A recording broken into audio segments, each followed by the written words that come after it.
All right, welcome to the call. Good afternoon, folks. I'm really grateful that you're able to be here. Um, had a whole lot of thoughts running through my head lately. Um, I might have talked about this recently, and I just revisiting it again because it's such a huge topic. We're over here trying to do all this work to have better, healthier relationships with our children, but not only with our children, with ourselves and with our loved ones and with the world around us. And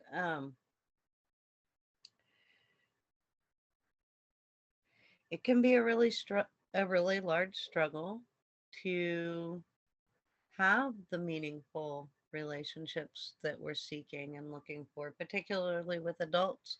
In fact, the more we get into this work, the more we find that having healthy relationships with our children is easier than a lot of the other relationships that we're trying to engage in.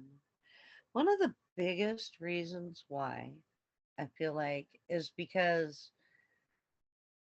power structures and manipulation and power moves go hand in hand. And our entire society is built on power structures and unhealthy relational dynamics that maintain those power structures.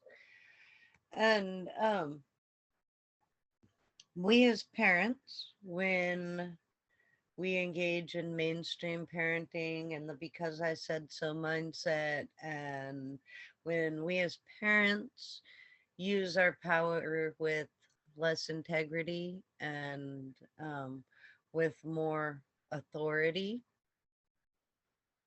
what we're doing is we're teaching children how to move up a power structure and how to gain the top of the power structure through really unhealthy means, through means of becoming stronger physically, mentally, emotionally, the different ways that somebody might build up their resilience towards gaining the top of a social structure, um, financially. And all of this stuff leads to behaviors that aren't cohesive to a healthy relationship. And when we're navigating through power structures from a mainstream mindset with our children, we're teaching them exactly how to navigate up power structures. Um, and then here we are, adults in a world where that's just how it's been. It's always been that way. And there's always been a power structure. And there's always been the manipulation to get your needs met, the if this then that. If you do this, then I'll do that. And I'll do this for you when you can do that for me. And it exists in all relationships unless people have consciously seen it and stepped away from it and found a different way to engage, interact, and get their needs met. And, you know,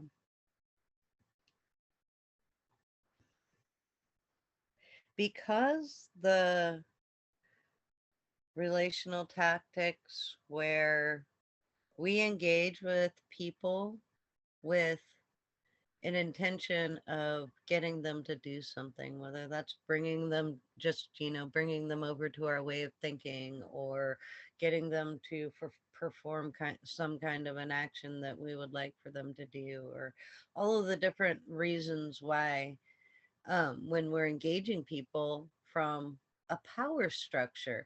And then when we're coming from that place, it flips right into what are your tools? And your tools are using some kind of power or manipulation. And all of this is super subconscious because it's super duper taught. And um, one thing that I've noticed is that until we become really, really conscious about those structures in adult relationships.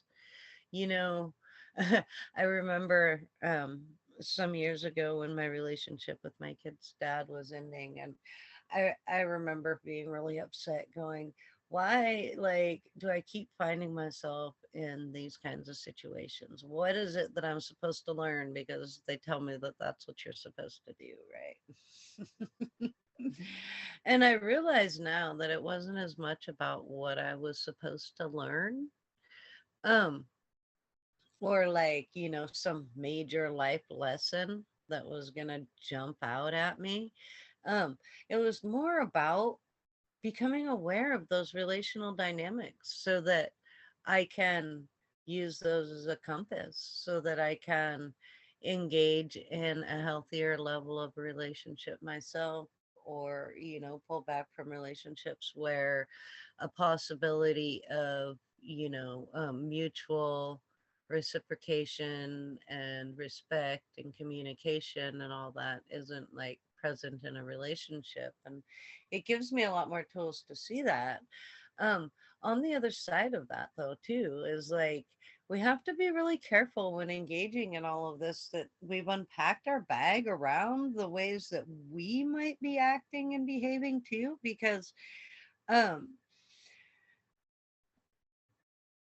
when we are engaging in relational tools with our loved ones, with our children, it really shouldn't be. And I know there's moments in our lives as parents where, like, sometimes we need compliance. We need our kids to do something, like getting to school, getting out the door in time for work. Those things are really important. And sometimes we need those things to happen.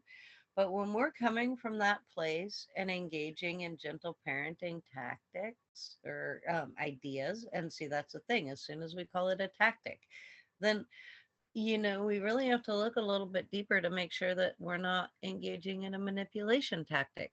And if it's a tactic or a technique or even a tool in a toolbox, the way that we're relating to somebody, then our motives might not be clear, pure, and clean. And if our motives aren't pure, if we're actually engaging in healthy relational patterns simply to get somebody to do what we want, to behave the way we want, um, you know, it's very dangerous water of being like a trickier manipulator. And I hope I'm kind of being clear in what I'm trying to express here, because I think that as a family and as a family unit and the people that exist within the family, um, there are certain things that need to get done. There's a certain amount of things that we need in our own lives, a certain amount of cleanliness, a certain amount of order and organization. We have schedules, we have work, we have school, we have all kinds of different things. And there's a certain modicum of like cooperation and everybody being on the same page and all of that that is really needed in order for life to flow, for these things to happen, in order for like the whole world not to crumble around us, right? And um I think when parents, particularly because we've been raised in a society that is fully based on power structures, when parents think about letting go of the if that's then that's and the manipulations that are more subtle and things like that, they're seriously feeling like, well, then my world falls apart and I'm already an exhausted parent. I don't have a whole ton more energy to do all this myself.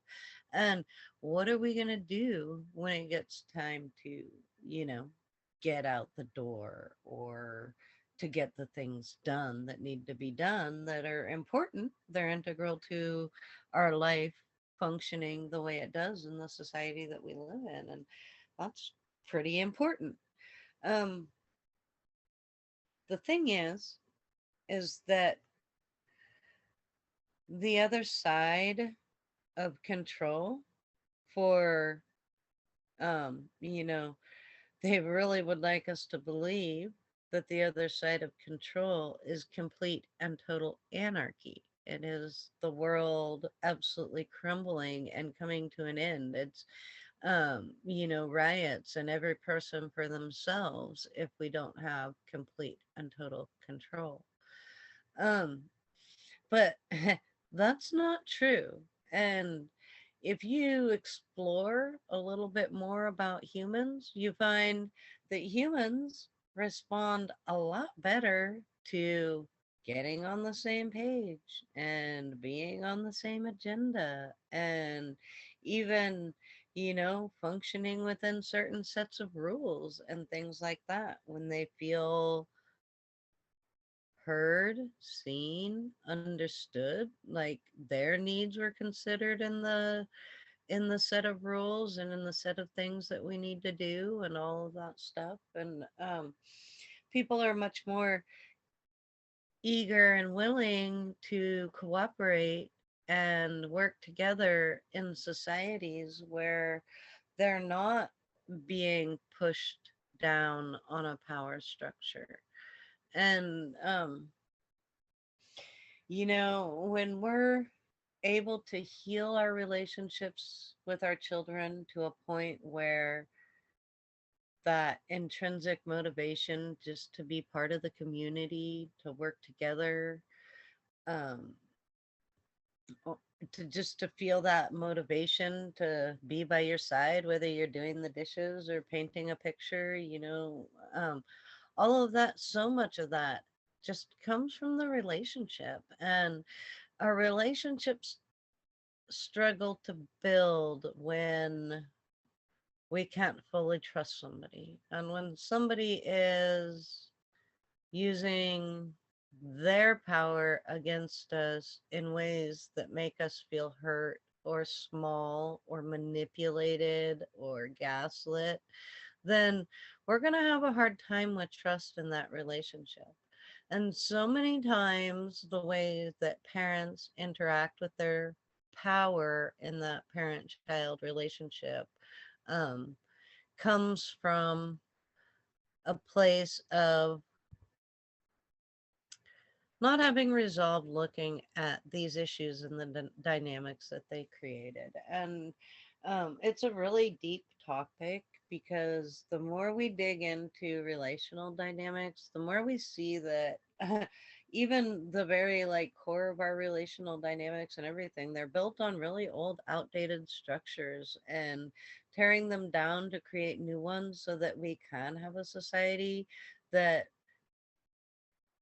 functions from a place of love for the society and for the people in the society instead of a society that is struggling to climb over the top of each other to make it to the top of a power structure.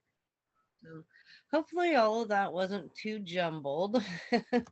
um, Kind of was having a hard time staying on my topic because it has so many like different side topics and different little places that I can dig in and peel off layers in different ways that it impacts our lives directly as in our parent child relationships as well as in our adult relationships, and it extends on to our workplace relationships and really any kind of interaction that we have with people, the way that we relate and the way that people relate to us becomes very apparent.